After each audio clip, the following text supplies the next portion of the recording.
అంతేకాకుండా మరి ఉదయం 6 గంటలకి ఆయన శిలువ మరణానికి అప్పగించిన తర్వాత 6 గంటల నుండి 9 గంటల వరకు ఆ యొక్క యెరూషలేము వీధుల గుండా మరి రోమా సైనికులు బహు భయంకరంగా ఆయనను కొడుతూ తన్నుతూ మరి ఆయన యొక్క భారమైన శిలువను మోసుకుంటూ కలువరి శిలువ వరకు కూడా వచ్చారండి.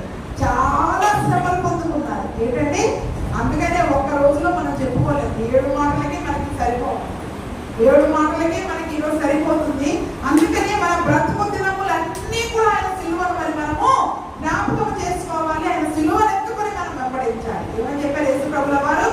నన్ను వెంబడించువాడు ప్రతి దినము తన సిలువను ఎత్తుకొని వెంబడించాలి. ఇప్పుడంటే గుడ్ ఫ్రైడే ఒక్క రోజా? ప్రతి దినము తన సిలువను ఎత్తుకొని మరి ఆయన వెంబడించే వారిగా మనం ఉన్నప్పుడే ఆయన సిలువలోని శక్తిని మరి మనము అనుభవించగలుగుతాం. అబ్బో ఇది బరువుగా ఉందని పక్కన పెడితే ఎటువంటి మరి మనం చేసే భక్తి ద్వారా ఎటువంటి శక్తిని కూడా మరి మనము పొందుకోలేమండి. అయితే మరి యేసు ప్రభుల వారు 9 గంటల నుండి 3 గంటల మధ్యలో ఆ యొక్క కలువరి సిలువలో వేలాడుతూ ఉన్నారంట. ఏ స్థానానికి వచ్చారంటండి వాళ్ళు? కపాలమనబడిన స్థలములకు వచ్చారంట. కపాలము అనే స్థలానికి అర్థం ఏంటి చెప్పండి? అక్కడ కల్వరి అని అర్థం. ఏంటంటే కల్వరి అంటే కపాలము. ఆ యొక్క కొండ పుర్రి ఆకారంలో ఉంటుందంట. ఎలా ఉంటుందంటే కొండ మన దగ్గర చిన్న చిన్న కొండలు గుట్టలు ఉంటాయి కదా, ఆ యొక్క కొండ కల్వరి కొండ, గొల్గొతా శిఖరము, దానికి ఉన్న పేర్లు అవన్నీ పుర్రి ఆకారంలో ఉంటుందంట. కాబట్టి దానికి కపాలము అనబడిన పేరు కూడా ఉంది. మరి 2 దొంగల మధ్యలో యేసు ప్రభుల వారిని సిలువేశారండి. ఎక్కడ వేశారంటే 2 దొంగల మధ్యలో ఒక నేరస్తునిగా ఏ నేరం చేయని యేసు ప్రభుల వారు మనందరి నేరములను తాన మీద వేసుకొని ఒక నేరస్తునిగా సిలువ వేయబడింది. సిలువ వేయబడిన సమయంలో మొట్టమొదటగా చెప్పబడిన మాట ఏంటి చెప్పండి?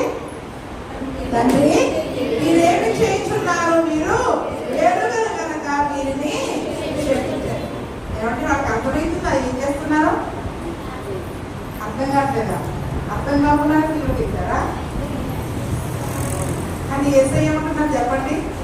ఏమంటే మేకులు కొట్టినప్పుడు అర్థం కావట్లేదా? ఒక మనిషిని చంపుతున్నామని సిల్వ కేసు కొట్టేటప్పుడు అర్థం కావట్లేదా? చంపుతున్నా ఒక వ్యక్తిని సిలివేస్తున్నాం అన్న సంగతి అర్థమవుతుందా లేదా?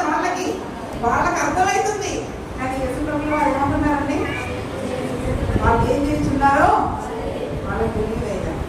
వీరిని వాళ్ళు ఎన్నెన్ని పనులు చేస్తారో తెలుసా? మనందరికీ బాగా అర్థమవుతుంది. మనం చదువుకున్న లూకా సువార్తలోనే ఆ మొట్టమొదటిగా మరి యేసు ప్రభుల వారిని పట్టుకొని ఆ యొక్క పేతురు గారి దగ్గరికి వచ్చినప్పుడు అనేకమైన అబద్ధాలను యేసు ప్రభుల వారి మీద చెప్పి నేరాలు మోపారంట. ఏం చేశారంట? వాళ్ళు ఏం చేస్తున్నారో వాళ్ళకి తెలివే వేసారంటున్నాడు. అసలు వాళ్ళు ఏం చేశారు తెలుసా? వాళ్ళు చేసిన పనులు ఏంటి? పరిశుద్ధ గ్రంథంలో అన్ని రాయబడి ఉన్నాయి. వాళ్ళు యేసు ప్రభు పైన నేరం మోపారు, తీక్షణంగా మోపారు, పట్టుదలతో మోపారని 3 సార్లు రాయబడింది. ఏమంటే చెప్పండి? నేరం మోపారు, తీక్షణంగా మోపారు, పట్టుదలతో మోపారు. ఎడు తిరిగి నేరాన్ని రుజువు చేయాలి. ఏడు చెప్పండి? నేరాన్ని రుజువు చేయాలి అని చాలా తీక్షణంగా పట్టుదలతో నేరం మోపారండి వాళ్ళు యేసు ప్రభుల మీద. ఈరోజు మన పైన ఎంతమంది ఎన్ని నేరాలు మోపుతున్నారండి? మనం అయ్యో వాళ్ళకి ఏం తెలియట్లేదు ప్రభు వాళ్ళని క్షమించాలి అంటున్నాను చెప్పండి. మనం అంటున్నామా చెప్పండి? మన పైన అన్యాయంగా ఎవరైనా నేరం మోపినప్పుడు, మనం చేయని దాని గురించి మాట్లాడినప్పుడు యేసు ప్రభువుని గురించి 2 అబద్ధ సాక్షులను తీసుకొచ్చి అక్కడ నిలబెట్టారు. చేయని వాటిని చేశాడు అని చెప్పడానికి, నేరాన్ని రుజువు చేయడానికి అబద్ధపు సాక్షులను కూడా తీసుకొచ్చి పెట్టారు అక్కడ కదండి. మేము విన్నామండి, ఈయన చెప్పిన మాటలు ఇలా చెప్పినప్పుడు విన్నారా అంట. విన్నామండి.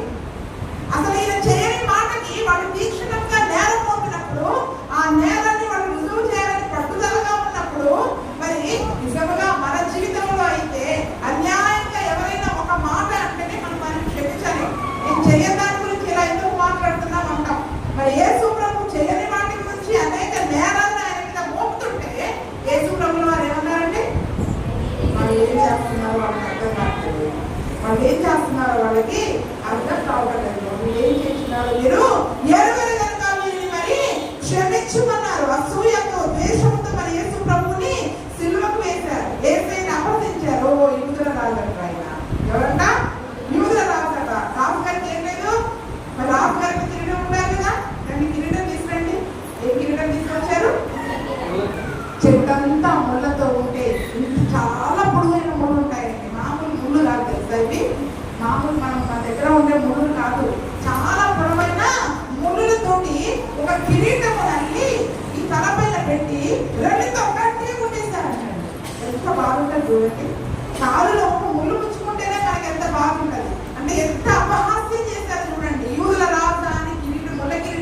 పెట్టి అపహాస్యము చేసిన వారి గురించి యేసు ప్రభుల వారు ఏమంటున్నారు? వాళ్ళు ఏం చేస్తున్నారో వాళ్ళకి అర్థం కాదు. మనకి పొరపాటున ఎవరైనా ఒక చెప్పబడితే మనం ఊరుకుంటామా? కానీ అపహసిస్తే ఊరుకుంటామా? మన వెనక నవ్వుకుంటే ఊరుకుంటామా? మరి మనము ఈరోజు మరి యేసు ప్రభు సిలువ గురించి ఇన్ని సంవత్సరాలుగా మనం ధ్యానం చేసుకుంటూ అటువంటి క్షమాపణ మనలో లేకపోతే మరి మనము మన జీవితం కూడా వ్యర్థమేనండి. ఊరికే వింటే సరిపోదు. మరి ఈ దినములు అటువంటి యేసు ప్రభు యొక్క ప్రేమను క్షమాపణను మరి మనము కలిగి ఉండాలి. కాబట్టి క్షమించబడిన మనం యేసు ప్రభుల వారు మరి మునుపు మనము చేసిన పాపాలను కూడా ఆయన సిలువలో క్షమించారు. ఎందుకంటే ఆయన సిలువలో వేయబడడానికి మనం కూడా కారణం, మన పాపాలు కూడా కారణం. కాబట్టి మన విషయంలో కూడా యేసు ప్రభుల వారు ఏం చేశారు? అయ్యో మీరు ఏం చేస్తున్నారో వారికి తెలియక నన్ను సిలువేశారు ప్రభు, నన్ను క్షమించు అని మునుపు యేసు ప్రభువుని ఎరగక మునుపు మనం చేసిన ప్రతి పాపమును ఆయన క్షమించేసేశారండి.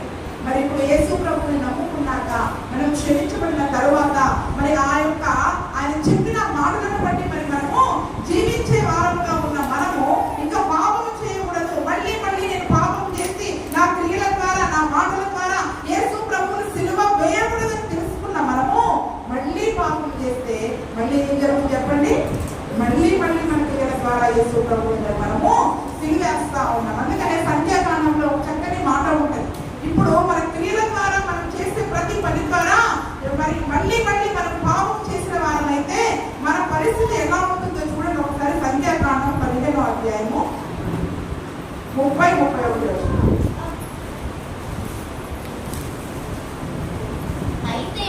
అయితే దేశమందు పుట్టినవాడే కానీ పరదేశీయే కానీ ఎవడైనాను సాహసించి పాపం చేసినాడలా వాడు యెహోవాను తృణీకరించిన వాడవును కనుక అట్టి వాడు నిశ్చయముగా జనులలో ఉండకుండా కొట్టివేయబడును. వాడు యెహోవా మాటలను అలక్ష్యము చేసి ఆయన ఆజ్ఞలను మీరినందున నిశ్చయముగా కొట్టి వేయబడును. వాడి దోషించని వాడే. చూడండి, దేవుడు తెలియక చేసిన పాపాలని ఇక్కడ క్షమించాడండి కల్వరి సిలువలో. ఈరోజు మాటి మాటికి యేసయ్యకి మంచి చక్కటి క్షమాపణ ఉంది కదా, ఆయన ప్రేమామయుడు కదా, కరుణామయుడు కదా, మళ్ళీ మళ్ళీ మనం తప్పు చేస్తే పర్వాలేదు అని మనం అనుకుంటున్నామేమో. కానీ అది తప్పు అని తెలిసి కూడా నువ్వు సాహసించి పాపం చేస్తే వాడు యెహోవాను తృణీకరించిన వాడు. ఏంటంటే చెప్పండి, వాడు యెహోవాను తృణీకరించిన వాడు దేవుని ప్రజగా ఉండకుండా వాడు కొట్టివేయబడతాడంట. ఎలా ఉంటాడంటండి? దేవుని ప్రజగా ఉండకుండా కొట్టివేయబడతాడంట. దానినే పేతురు గారు రాస్తారు. ఒక నీతి మార్గంలో అనుభవపూర్వకంగా రుచి చూసి కూడా ఆ తర్వాత తప్పిపోయిన వాడు ఎటువంటి వాడంట? కుక్క తన వాంతి తిరిగినట్టు, ఇంకా పంది మరలా బురదలో తిరగడానికి వెళ్ళినట్లు దానితో సమానం. ఏంటని చెప్పండి? యేసు ప్రభుల వారు మనం తెలియక చేసిన పాపాలను క్షమించారు. ఈ దినమున మళ్ళీ మళ్ళీ ఆయన క్షమించే దేవుడని మళ్ళీ మనం పాపాలు చేసే వారిగా ఉంటే కుక్క వాంతి తిన్నట్టే మనం ఏం చేస్తున్నాం చెప్పండి? మనము కూడా అదే పని చేసే వారముగా మరి మనము ఉంటాం. కాబట్టి మరి యేసు ప్రభుల వారు సిలువలో మొట్టమొదటి మాట క్షమాపణ నేర్పిస్తున్నారండి. వాడు తెలిసి చేసినా తెలియక చేసినా క్షమించమని ఏమంటున్నారండి? తెలిసి చేసినా తెలియక చేసినా క్షమించమంటూ ఉన్నారు. కాబట్టి చాలా నేరాలు పంపినా కూడా యేసు ప్రభుల వారు క్షమించేసేసాడు. ఎలా క్షమించాడు తెలుసా? మన పాపాలని పడమటి నుంచి తూర్పు ఎంత దూరం తెలుసా మీకు? తూర్పుకి పడమటికి ఎంత దూరం తెలుసా? పడమటికి తూర్పు ఎంత దూరమో, తూర్పుకి పడమటి ఎంత దూరమో మన పాపాలను క్షమించి అంత దూరం చేసేసాడండి. దేవునికి స్తోత్రం. మన పాపాలను క్షమించి అంత దూరం చేసేసాడంటండి. ఈ రోజు మరి మనం క్షమించే మనము యేసు ప్రభువుని కలిగి క్రైస్తవులుగా ఉన్నామని చెప్పే మనము ఎంత దూరం పడేస్తున్నాం? మనం క్షమించిన వాళ్ళ పాపాలని. నేను క్షమించాను ఒక వ్యక్తిని అంటున్నావు కదా, నువ్వు ఎంత దూరం పడేసాను చెప్పండి? పిలిస్తే వాళ్ళకి అంత దూరంలో ఉంటాయి, గుర్తు చేసుకుంటే ఒకటి అంత దూరంలో ఉంటాయి. అంతేనా? అంటే ఇప్పుడు యేసయ్య క్షమాపణకి మన క్షమాపణకి ఎంత తేడా ఉంటుందండి మరి? అంటే ఇప్పుడు యేసయ్య సిలువలో పలికిన మొదటి మాటని మనం నెరవేరుస్తున్నామా లేదా? మన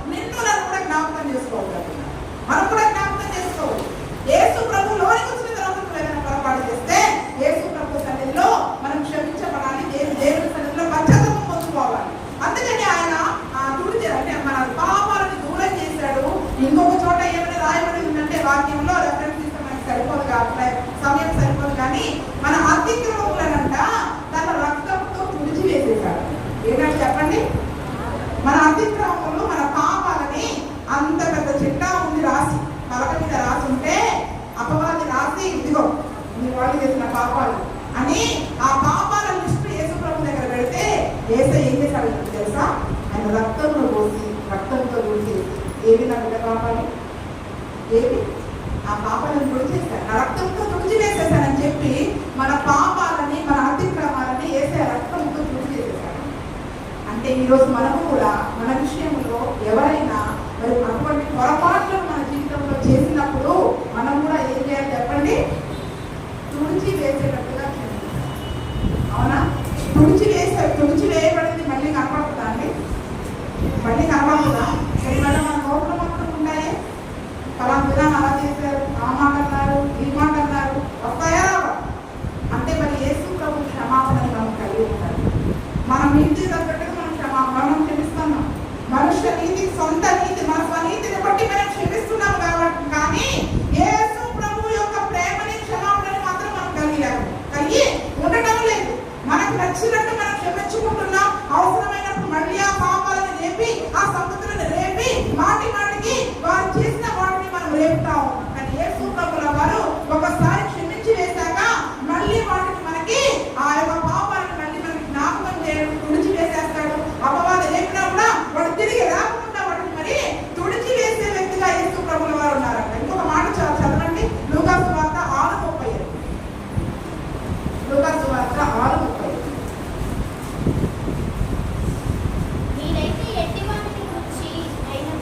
మీరైతే ఎట్టి వాటిని గురించి అమ్మ 6:38 క్షమించుడి, అప్పుడు మీరు క్షమింపబడుదురు, ఇయ్యుడి, అప్పుడు మీకు ఇయ్యబడును, అణచి కుదిరించి దిగజారినట్లు నిండు కొలతను మనుషులు మీ ఒడిలో కొలుతురు. మీరు ఏ కొలతతో కొలుతురో ఆ కొలతతోనే మీకు మరణ కొలవబడునని చెప్పాను. ఇక్కడ చూడండి, యేసు ప్రభుల వారందరినీ మరి సిలువలో మన కథ తెలుసో తెలియకో చేసిన మన పాపాలను క్షమించి ఇప్పుడు మనందరికీ ఒక ఆజ్ఞ ఇచ్చారు. ఏంటది ఆజ్ఞ? క్షమించండి, అప్పుడు మీరు కూడా క్షమించబడతారు.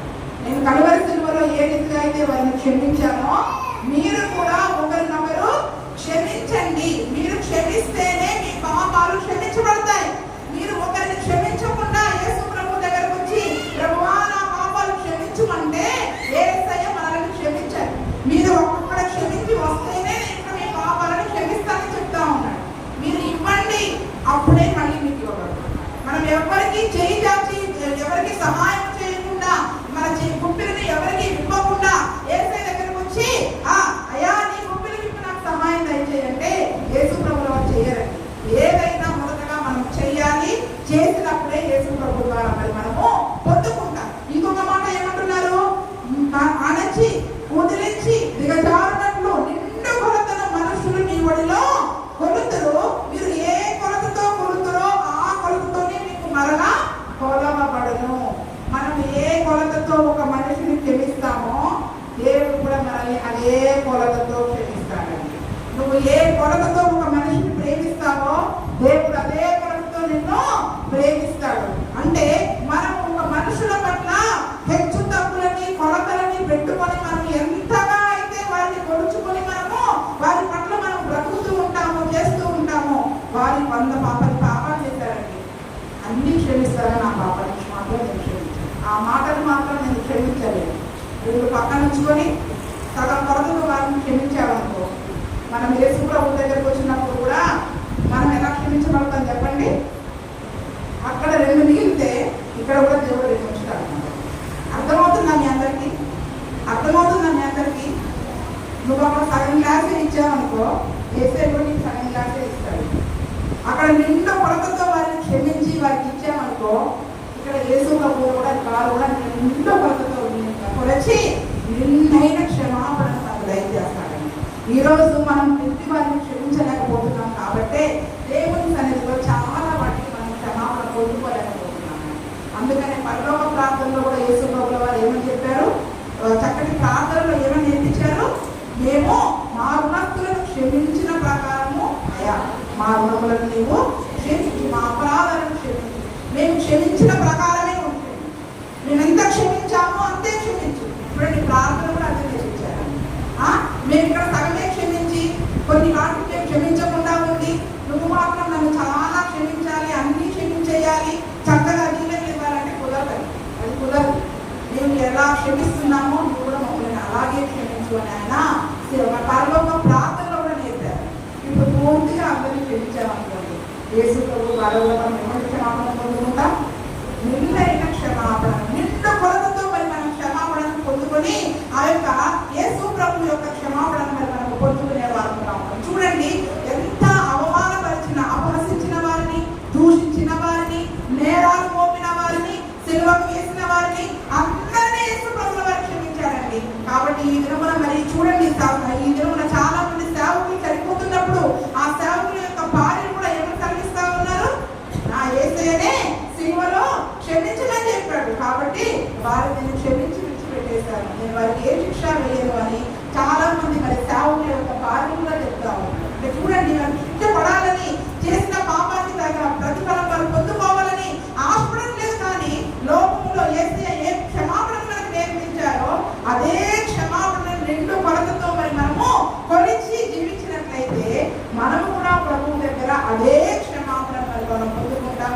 సిలువలో మొదటి మాటగా ఆయన మనకి ఏం నేర్పించారు? క్షమించడం. ఎటువంటి వారిని? మన పైన నేరం మోపిన వారిని, దూషించిన వారిని, అపహరించిన వారిని అందరినీ క్షమించే మరి ఆ క్షమాపణ నేర్పాడు. అటువంటి క్షమాపణను మరి మనము కూడా జీవించి కలిగి మన జీవితంలో నిండైన కొలతతో క్షమింపబడే కృపను ప్రభువైన యేసుక్రీస్తు మనకు దయచేయును గాక. ప్రార్థన చేసుకుందాం.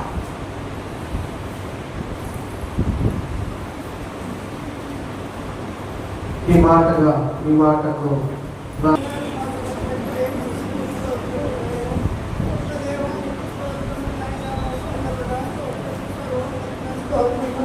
సర్వాధికారి అయిన దేవస్తోత్రములైన సకలాశీర్వాదములకు కారణమూలుడు అయిన తండ్రి,